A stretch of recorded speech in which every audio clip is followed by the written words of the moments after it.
మీకు ఇప్పుడు ఈ వీడియో ద్వారా Reserve Bank Integrated Ombudsman Scheme గురించి మీకు చెప్తాను. ఈ Reserve Bank Integrated Ombudsman Scheme అంటే ఏంటంటే, ఆర్బీఐ క్రమపరిచే సంస్థల విరుద్ధమైన ఫిర్యాదుల పరిష్కరణం కొరకై ఏకైక సదుపాయం అన్నమాట.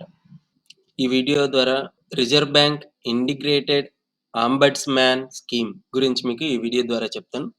ముందుగా ఈ వీడియోని లైక్ చేయండి. మా యూట్యూబ్ ఛానల్ని సబ్స్క్రైబ్ చేసుకోండి. యూట్యూబ్ ఛానల్ని మీ ఫ్రెండ్స్కి, మీ ఫ్యామిలీ మెంబర్స్కి షేర్ చేయండి.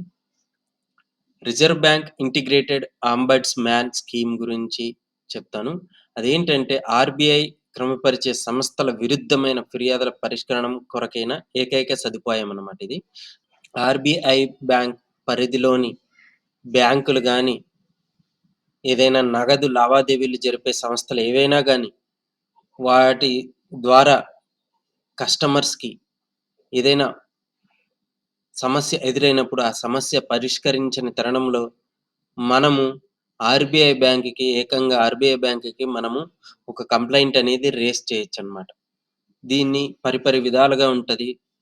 ఈ వెబ్సైట్లో వెళ్ళిన తర్వాత మనం అక్కడ కంప్లైంట్ అనేది రేస్ చేయొచ్చు. 30 రోజులలో ఆ బ్యాంకులు కానీ లేదా దీనికి సంబంధించిన సంస్థలు కానీ మనకి ఏవైనా రిప్లై ఇవ్వలేనప్పుడు, సమస్య పరిష్కరించినప్పుడు మనము ఈ విధంగా 30 రోజుల్లోగా ఫిర్యాదుల పరిష్కారం జరగకపోయినా ఆర్బీఐ చే నియంత్రించబడే బ్యాంకులు, ఎన్బిఎఫ్సిలు, సిస్టమ్ పార్టిసిపెంట్స్ ద్వారా సంతృప్తికర పరిష్కరణ జరగకపోయినా వారిపై అంబుడ్స్మన్కి ఫిర్యాదు చేయవచ్చు.